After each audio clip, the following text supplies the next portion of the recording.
There's two types of people when it comes to playing Pokemon, the ones who beat the game and do everything under the sun, and then there's people like me who beat the game and immediately restart it. For me, there was only one thing I wanted to do after beating the game, and that was to face the gym leaders all over again. And since you couldn't rematch them in the older games, I would just restart my game and use a different team.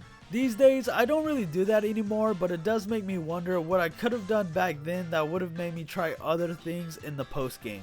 So I have a couple things I want to do that I think I would have enjoyed as a kid if I gave the post game a chance, like the actual post game story, trying different types of battle towers, catching Ultra Beasts / Island Guardians, and Mantime surfing. For this video, I'm going to be using an old playthrough that I had laying around from another video I did, being using Pokemon I never used before in Ultra Sun, which was really fun and was super hard for no reason. I'll have that video in my description if you want to watch it first. We start off in the living room talking to our mom when Hal rings the doorbell and tells us that there's some people looking for us, and it turns out to be Zosie and Dulce. They ask for our help because some Ultra Beasts have escaped and are wandering around Pony Island, and we agree to help. We ended up going to the Pony Grove where we also find Wick there, and she gives us a type null, and she says it was originally for taking out Ultra Beasts, but she thinks that will do more than just treat it like a weapon. But I hate to disappoint, but I'm not using that thing at all. So straight to the box it goes. Who knows, maybe I'll evolve it or something, I don't know. I forgot about it. Dulce tells us that there's an Ultra Beast named Basifalon running around, and it's probably gonna go crazy if we don't capture it soon. Now, something they mention is that there's 3 of them here, and I forgot about that. I mean, I did catch the second one, but I killed the first one, and I thought Hal caught the third one. So that was 3 in my books, but apparently I'm still missing 2. You know what? It's fine. I'll catch them all eventually. But let's not get sidetracked here, and let me ask a real question. What even is that? Once we caught it, it turns out to be a ghost fire type, and I don't know what it was supposed to be, but ghost and fire was not one of them. Anyways, Dulce and Zosie thanks us for helping them out, and they leave. A day goes by and someone else rings the doorbell, and it turns out to be Sophocles, and he tells us a group of strangers showed up and took over the festival plaza. And it turns out to be Team Rocket, but since they hacked the system, we can't use our own Pokemon, so we have to use Pokemon from the battle agency instead. But it wasn't a problem as we still beat them up and almost get jumped by 5 people because of it. But that's when Sophocles was able to get back into the system and kick them out. With that, we solved the problem and now we can head home again. And honestly, did anyone like the Festival Plaza? I remember trying it for about 5 minutes and being like, yeah, I don't like this, or was that just me? Anyways, as we watch TV, we see Lucamine doing an interview talking about the events that happened in the main story, saying that there's nothing to worry about as it's been taken care of, but that's when a Team Rocket grunt storms in and knocks down the camera, messing up the interview where we see Giovanni in the back as the interview is cut short. That's when Lily comes barging in saying that Lucamine might be in trouble and that we need to go to the Aether Paradise. So we do and find out Team Rocket has taken over that place as well, and it was none other than Faba who took part in this, and of course he did. I swear they let him off easy every time. I hate this dude so much. He says he's doing this to further his career, and then we fight, and unfortunately this took longer than I would have liked because this dude kept spamming Snarl, lowering our special attack, and it didn't help that most of our Pokemon are special attackers, but eventually we do beat them up, and even though they lost, he says it was pointless since they already gathered the toughest villains from the different worlds here at the Aether Paradise. And now we have to fight all of them while Fabo runs away, and it doesn't get any better as we have to go through puzzles and different bosses to unlock every door to get to the final room. And I was already fighting for my life as the first puzzle ended up being a memory game. Oh no, my worst nightmare. Not only were they color coded, but they showed like 9 or 10 lights each round, and I could not for the life of me remember which color went to what tile. So I kept messing up, and it also didn't help that the grunts would talk to you or even battle you while you were trying to remember the pattern. Saying I was having a rough time was an understatement. Eventually I was able to do them all, where we finally run into Maxie and he has no idea how he got here. But since he's here, he might as well continue what he was planning to do in the Hoenn region. And as we do more puzzles and face other bosses, they're all doing the same thing that they would have done back in their own worlds. So I'll just talk about one more puzzle and nothing but boss fights after this. With Maxie and Archie, we didn't have any trouble until they sent out their last Pokemon, being Groudon and Kyogre, which threw me for a loop, but our plot armor was even crazier. For example, Carrot was slower than Groudon, so we get hit with a super effective flamethrower that should have one-shotted us, but Carrot lives with 10 HP and lands an energy ball to win the fight. I kid you not. The same thing happens again with Kyogre as they land an Ice Beam and we live again and use another energy ball to win the fight. I was mind blown. I can't believe that happened twice. So you best believe our luck ran out as Cyrus kicks our butt so bad. Weavile was a straight menace. His Pokemon had to be fully EV trained because the way he was moving, it shouldn't be possible. He speed blitzed 4, and yes, 4 of our Pokemon with ease.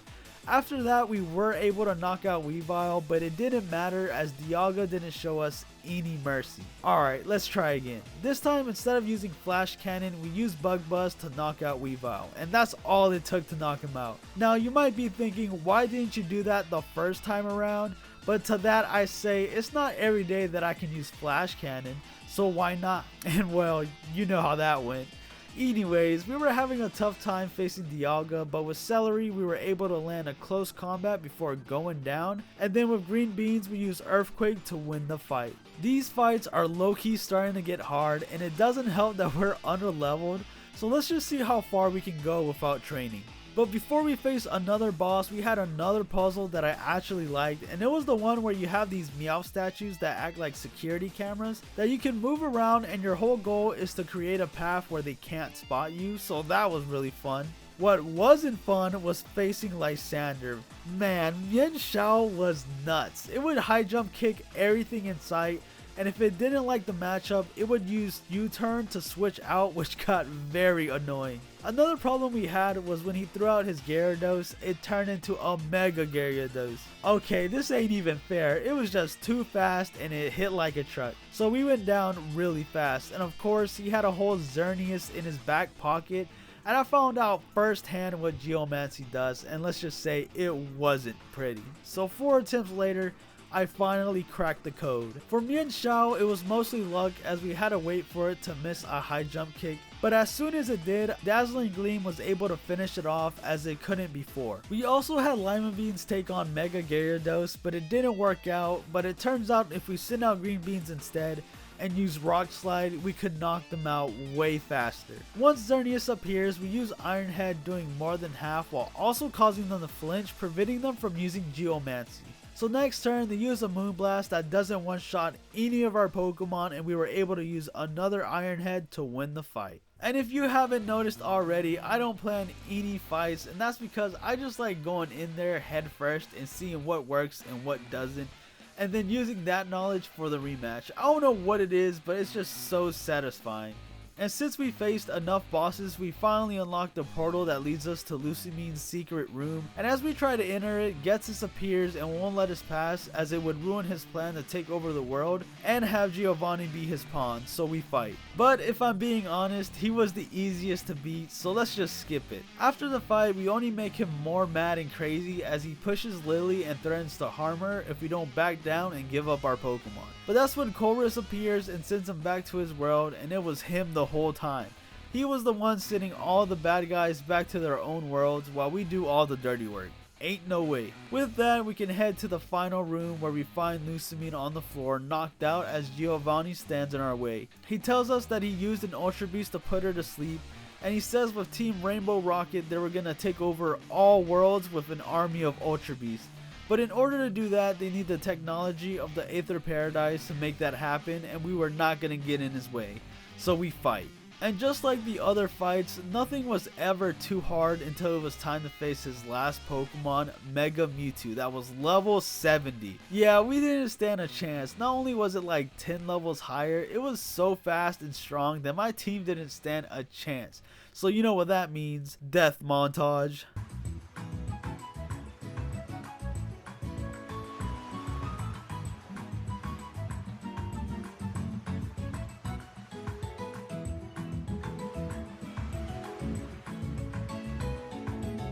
It didn't matter what we did and in what order we did it in, we never had a chance. I will say we were close like one time because they missed, but it didn't matter as we couldn't do enough damage anyway.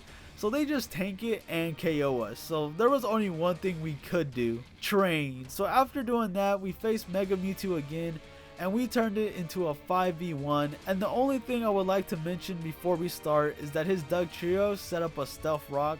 With that, let's get started. We sit on green beans and use Earthquake, but somehow we're still not fast enough and we get KO'd. After that, we sit on Carrot and they use Zen Headbutt, but we live with 20 HP and land a Feather Dance that harshly lowers their attack before going down to another Zen Headbutt. So we sit on Red Onion, and even though we took a lot of damage to Stealth Rock, we were able to outlive a Stone Edge with 30 HP and land an Air Slash doing massive damage. Ooh, this is getting crazy. Next turn, we go down to a Stone Edge, so we sit on Lima Beans, but we just can't outspeed Mewtwo, so we go down to another Stone Edge. What a sick joke. This went from a 5v1 to a 1v1 and having the worst matchup of my life. I'm stressed. We sit out Celery and they go first using Zen Headbutt and it was over. Or not, as they miss and we land an Aerial Ace to win the fight. That was insane. I haven't struggled this hard in a while. This took like 10 attempts. Also, shout out to Celery, who did nothing throughout the whole post-game story until the very end. I can appreciate that. Anyways, after the fight, Giovanni decides to take the L and disappear, and everything comes to an end. As Lusamine finally wakes up and Faba appears again, and he pretends like he wasn't involved in this whole mess, but he ends up ratting himself out and runs away, and everyone just laughs. And I don't know about y'all, but that annoyed me so much as they just let him get away with anything. And his only punishment was that he just lost his title and now he's a grunt. Man, this dude should be in jail. Anyways, I guess it wasn't too bad as we got 55 big nuggets out of it, and this took a total of 8 hours and 26 minutes. That probably shouldn't have taken as long as it did. Apparently this is like a 2-hour post game and I turned it into 8. Let's not talk about it. Now that we're done with the post game story, I started to go to random places and I ended up visiting Professor Kukui, where we also run into Lily as well. It turns out we can have Lily as a partner at the battle tree, and that's when it hit me. I should do that next. All I gotta do now is get there, so we wander around the Pony Plains and we end up doing some side quests instead, where we run into Dexio and Senna and they tell us about Mega Evolution and how it works, but not only explain it to us but also show us by having a battle, and he shows us a Mega Alakazam, so that was cool. Another thing I didn't know was that we can actually use Mega Evolution in this game. I really didn't know until Lysander pulled up with a Mega Gyarados, so that was a cool surprise, but that also sucked because my Pokemon were underleveled and slow in general. On a different note, when we were exploring the Pony Meadows, we ended up finding a cave that had a whole legendary Pokemon just chilling there, so we might as well catch it, and it went as expected. We were just throwing everything at them: Dust Balls, Pokeballs, Great Balls, Heavy Balls, Timer Balls, Heal Balls, Nest Balls, and it still wouldn't get caught. We used every ball we had, so we had no choice but to give up. I think we used 41 Pokeballs in total. Alright, let's try again. This time we are fully stocked up, and now we can keep throwing Pokeballs until we catch it, and I'm not leaving until we do. We caught it in 5 Ultra Balls. Wow, that was something. So now that we have done everything here, we make our way to the battle tree, where we run into Red and Blue, and you get to choose who you want to face. And since I felt like we would face Red more often than Blue, I went for Blue. And honestly, we were having a back and forth fight. I would take down one Pokemon, next turn he would take out ours, and that kept happening all the way to our last Pokemon. He sit on Gyarados and uses Dragon Dance, while with Carrot we use Shadow Ball that also lowered his special defense. Next turn they go first and use Crunch to finish us off, so we send out Celery and just watch. Please live. We got this, bro. Critical hit. Oh! I kid you not, I had it all on the line and I was using a move that I wasn't even sure was gonna land. That was really fun. After the fight, he tells us that they're gonna be the new bosses to the battle tree and we have a chance to face them again, so that's good to know. So we choose the multi-battle one and obviously choose Lily as our partner, and she uses a Rabombi and a Comfey, and they play as support. It was pretty fun. I felt like a kid again, being like 20 levels higher than our opponents and just spamming Rock Slide and Dazzling Gleam to knock everyone out. We reached the 20th floor in about an hour. And as we already know, our final opponents are red and blue, and they were actually putting up a fight, well, blue anyway, since red was playing support the whole time. But yeah, Aerodactyl was putting in some crazy work as they were spamming Iron Head, and since our whole team was pretty weak to steel types, we were getting destroyed. It didn't help that they would get the flinch or we would just straight up miss, so we were getting pretty unlucky, but not too long after, we managed to land a rock slide, knocking out Aerodactyl, and it was over from there as Venusaur wasn't doing anything. So overall, it wasn't too hard, just a little unlucky, and I decided to do it all over again but in solos, and we were flying by everything, and soon enough we can finally have a 1v1 against red. But since we were 20 levels higher, it didn't go well for red as we spammed Thunderbolt like there was no tomorrow, and we won pretty quickly. At this point, I was getting a big head and I decided I could take on the super single battles with no prep at all, because clearly I'm too good for that.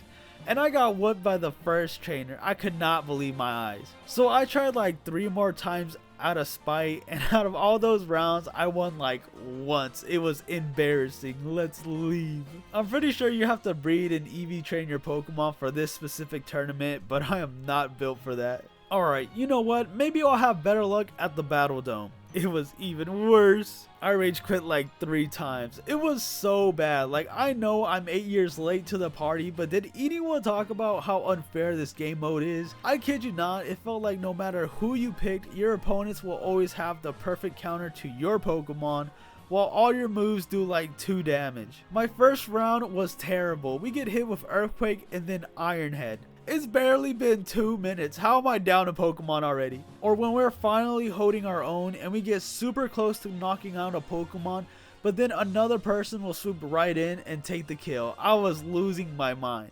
I lost like 5 matches in a row, and I will say I was able to win 3 times, but it was mostly out of luck, and I won't tell you how many rounds it took to get those wins. Yeah, this was something else. I would have probably played more, but I'm not gonna lie, I was lagging so bad at times, I thought my screen froze. And other than that, I'm satisfied now, and I don't think I'll ever do this again, but I can appreciate it. In total, that took about 5 hours. So now that we're done with that, let's switch it up and catch some Ultra Beasts and also change Zygarde's form. You know what, let's do the Zygarde thing first. So like I just said, we can change his form. So I did search it up since I didn't know where we were supposed to go, but if we go to Route 16, we can run into Dexio and Sinnoh again, and they tell us more about Zygarde, like how it can change forms and stuff like that. And if we want to see Zygarde's true form, then Dexio will give us his Zygarde if we beat him in a battle. But like all the other fights, we mop the floor with him, so let's go see his final form. Yeah, 15-year-old me would have went nuts for this. It's like a whole mecha suit. We use his signature move and he just kind of points as he does it, and that's it. There's not much else to show. It didn't help that it has some bad moves too, like Haze and Sandstorm, but nothing a couple TMs can't fix. It was a nice side quest though. It felt like I got rewarded for catching Zygarde when I saw it the first time, when I could have just completely ignored it. Alright, now it's finally time to go through the Ultra Wormhole, the thing I've been wanting to do the most, but I was not ready for how bad I was gonna be. I kid you not, I was floating half the time. So our main goal is to run into these white wormholes, as they're the only ones that contain Ultra Beast. But I was doing everything but that. I was hitting these electric orbs that slow us down so much. Half the time I was getting dragged into different wormholes, which I found a shiny Swanna in, so that was something. But I don't know if it was a skill issue or not. But it was kind of hard to judge the distance of something you wanted to hit or avoid, but after a while you get used to it. Other than that, the music was really catchy, and even though what you were doing was really repetitive, there wasn't a time where I was like, I don't want to do this anymore. Out of anything, I was like, nah, I gotta keep going. Once I got the hang of it, I found my first Ultra Wormhole, and we ended up at the Ultra Jungle, and it wasn't like we could explore the area, but from the music and the trees that looked like muscles, it was enough. And we encountered Buzzwole. I tried catching it, but I wasn't thinking too much while I was doing it, and I accidentally hit it with a super effective move and killed it. Yeah, that was my bad, and it didn't help that I didn't save. I'm sure we'll find it again. In the meantime, we find our next Ultra Beast in the Ultra Deep Sea, which I thought was more of a cave than anything, but okay. We run into Nihilego, and I didn't know what type this Pokemon was supposed to be, as we use Ice and Fairy types, but it doesn't do much at all. In any case, Nihilego was whooping our butt, and I thought this was gonna drag out, but once I threw a Beast Ball, we caught it first try. Well, that was easy. We check its summary, and it turns out to be a rock and poison type, and I don't know what I was thinking, but clearly they were using rock type moves, but I still would have never guessed it was part rock. I also wanted to see what its summary would say, but it kind of felt like it was just stating the obvious. Move wise, it wasn't anything special, but it was a bit unsettling to look at after a while. A couple rounds go by and we find Macargo, Lombre, Heliolisk, another Nihilego, and a Tornadus before we were able to go back to the Ultra Jungle and run into Buzzwole again. This time we use extra sensory and then throw a Beast Ball, and we caught it without any problems, so I think this is going to be a lot easier than I thought, but I will say these Beast Balls work a little too well. Going back to Buzzwole, if we check its summary, it says even though it's dangerous in our world, apparently it's a common Pokemon in its own world. Yeah, they gotta go. On another note, it has a move called Lunge, which is news to me. I never heard of it before. It has a base power of 80, has 100% accuracy, and it lowers attack. That sounds broken. Okay, let's move on. At this point, I've done this for a while now, and I thought I was getting good moving around the wormhole, but sometimes I would have the worst rounds ever, hitting everything inside. I also found out there's different wormholes with rings around them that we were supposed to go to, which makes a lot of sense because we were only running into Buzzwole and Nihilego. So trying to find the right wormhole, we ended up finding a couple more Pokemon like 2 Autonos, 3 Buzzwoles, 3 Nihilegos, 2 Alterias, Crustle, Abomasnow, and Swanna before we found the Ultra Forest and we get this cutscene of Kartana cutting a boulder. We also find people here, but they don't question us, but instead they all have their own Kartana and we beat all of them up. After facing them, we fight a wild Kartana and spam extra sensory to weaken it before going down to a Leaf Blade. After that, we throw a Beast Ball, but it breaks out really easily and we get taken out by another Leaf Blade. So we send out Carrot and use 2 more Beast Balls to catch it, and honestly that caught me by surprise as we were able to catch most of them with just 1 Beast Ball. I think I should try using a different ball and seeing if that works, cause I feel like this is going too smoothly. Looking at its summary, it's a Steel Grass type, and I love to see that, especially since Ferrothorn, the GOAT, is also a Steel Grass type. But anyways, this thing is crazy. Its attack is 236, has pretty high defense, and with a good moveset, which was pretty cool to see, since some of these Ultra Beasts so far don't have the best moveset. Let's keep going. We only need 2 more Ultra Beasts, but as you can imagine, we find everything but what we need, and we find Mesprit, Shiny Heliolisk, and Xerneas. It wasn't until 14 attempts later where I finally get to the Ultra Plant, where we can see a bunch of Ultra Beasts running around, which is low-key freaky to look at, but with that, we face Xurkitree.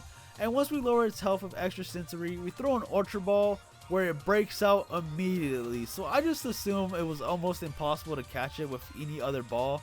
So after it uses Discharge and knocks out Lima Beans, we just use another Beast Ball to catch it. And the only thing that I found interesting is that it has Hypnosis, and I wonder how it does it. Also, I felt like I gave up too fast with just using 1 Ultra Ball. So for our last Ultra Beast, I'm gonna try to catch it in an Ultra Ball. Not only that, apparently this is the hardest one to find as well, so this sounds like it's gonna be fun.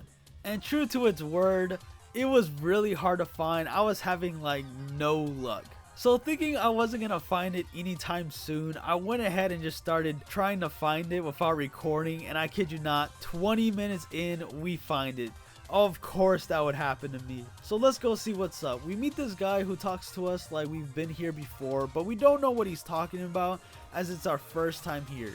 He then tells us that it doesn't matter, but if we want to keep going, we can follow this tunnel that leads us to the Ultra Ruins. Once we look around and explore, everything looks pretty familiar, and that's because it is, as we can find this computer still on and shows us exactly where we are. How crazy is that? This is like an alternate timeline of what could happen to us. So with that, let's face Guzzlord. With Lima Beans, we use extra sensory, but it doesn't do anything while they use Heavy Slam to one-shot us. So we send out Asparagus and use Scald that also gets the burn while they use Thrash. Next turn we throw an Ultra Ball and we were so close to catching it, so I was dead wrong about regular Pokeballs not being effective. But this sucks as well as we're on a time limit as it is burned and now confused. But of course, the one time we don't want it to hit itself, it does, and it goes down. Alright, let's try again. And it wasn't looking good as we were getting trashed, getting one shot from Heavy Slam again, and Asparagus getting hit with a crit Thrash. Alright, relax. After that, we just spam Ultra Balls as my team gets whooped until we finally caught it. And I'm glad I decided to try to catch it with an Ultra Ball again, as I can say I caught the rarest one using a different ball. Looking at its summary, it's a Dark Dragon type, which makes sense as Extra Sensory didn't do anything. But I really thought it was a ground type, and for the amount of destruction Guzzlord cost, its attacking power is really bad. Like, it makes no sense how bad it is, but it does have really high HP, and I'm starting to get flashbacks when I used the Blissey and it kept dying on me after one hit. This thing is trash. After we catch it, we head back into the tunnel where we meet the guy again, and he didn't seem like he cared that much, as he was just like, oh well, take good care of him. So I found that really weird. But I guess we'll never get a real answer. With that, we finally caught all the Ultra Beasts, and this honestly felt like it took 12 hours to do, but it was actually 5 hours and 15 minutes, and even when I was doing this without recording, it was barely 30 minutes. So this was really weird to find out. I just can't believe it only took 5 hours to do. It might be because I did this in like 2 days, so maybe that's why. With that, let's catch the Island Guardians, and I actually have some history with Tapu Koko, as when I first played this game, I actually tried catching it before, but I accidentally killed it, and I didn't save beforehand, so he was just gone forever, and I never played again. To be fair though, I didn't like this game when it first came out, so maybe I just needed an excuse not to play it anymore. It's crazy how this game went from one of the games I hate the most to one of the ones I like the most. But alright, let's get back into it. Before we get started, we run into Lily and Solgaleo, and Lily tells us that we should catch him, and I low-key forgot that we don't actually have him. I guess it's because he's our riding partner through the wormholes, so it just slipped my mind, but we kinda just throw one of these at him. Okay, let's get Tapu Koko, and my first mistake was forgetting to heal as Asparagus comes out and they use Discharge that also paralyzed us. But we tanked it pretty well and we land in Endeavor. After that, I tried catching it, but it breaks out and knocks out Asparagus, so we send out Celery and use 2 aerial aces to get them on red HP. After that, we just start throwing Ultra Balls again, and after the 4th one, we caught it. Not bad at all. Next is Tapu Lele, and we had to solve a puzzle first, and it wasn't hard, but I swear you could also pull on these blocks, but maybe I'm crazy. And when it came to actually catching her, we really didn't do much. We just used Energy Ball once, doing a good chunk of damage, and then went straight to throwing Ultra Balls and a Heal Ball here and there. But it only took 8 in total to catch it, and I don't know if it's because the legendary Pokemon in Pokemon Crystal were low-key traumatizing, but this was a nice change of pace. Our next Guardian is Tapu Bulu, but this one was a complete mystery for me as I didn't know where to look, but luckily we have technology. And I just checked the map and just looked for the location of the shrine, and it led us straight to the Haina Desert. But this was my first time actually being here, so I wasn't sure what to expect, but then it turned into my worst nightmare again. It was one of those puzzles where if you go to a certain direction, it sends you to a different part of the desert where most of them are dead ends, and I was stuck here for a while. I swear I was going in different directions, but somehow I always ended up in the same place. It wasn't until 30 minutes later when I gave up and searched it up, and yeah, I would have never figured it out. After that, we do another strength puzzle and we can get started. He uses Grassy Surge, which made things a little annoying as he was healing every turn, so with Lima Beans we try to lower his health the best we can without knocking him out, as most of our Pokemon are a couple levels higher, so if we choose the wrong move we can knock him out. So we start throwing Ultra Balls, but it wasn't looking good as it didn't seem like we were gonna catch it at all, while Tapu Bulu was chipping away at our Pokemon. After 30 Ultra Balls, there were still no signs of getting caught, so we started throwing random balls hoping that something would work, but nothing, and all of our Pokemon faint. So let's try again. And pretty much the same thing happens, but this time we were able to get him the red HP, but he still wasn't budging and again our Pokemon were slowly fainting. It wasn't until 27 Ultra Balls later where we finally caught it, and it's about time. This one was starting to get on my nerves. It didn't help that I accidentally killed it twice. With that, we can catch the last one being Tapu Fini, and this was the only one giving me real trouble, as it had Aqua Ring, so it was constantly healing every turn. So we had to bring it down to red HP multiple times as we tried to catch it with Ultra Balls, and we had no luck as we were only getting 1 or 2 shakes. Eventually she started to use Struggle and knocked herself out after 32 Ultra Balls. Let's try again. And we didn't do anything different as we kept chucking Ultra Balls and she still wasn't budging, so clearly she wants to be caught in a different ball. So we use a net ball and nothing, so we use a Pokeball and it gets caught. First try. Yeah, I couldn't believe it either. It just wanted to be caught in a regular ball. We used like 23 Ultra Balls too.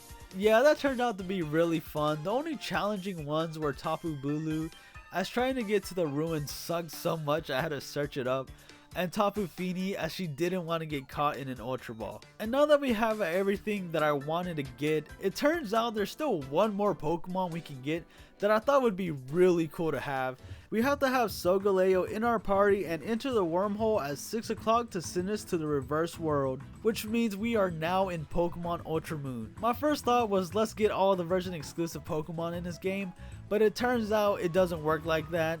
How lame. So instead we head to Ula Ula Meadows and take the path to the right, where we can head to the Lake of the Sun, and once we reach the top, Solgaleo will appear with Lunala and they merge together to get Cosmog. How cool is that? I didn't think it was possible to get this form. Yeah, I'm definitely not evolving this.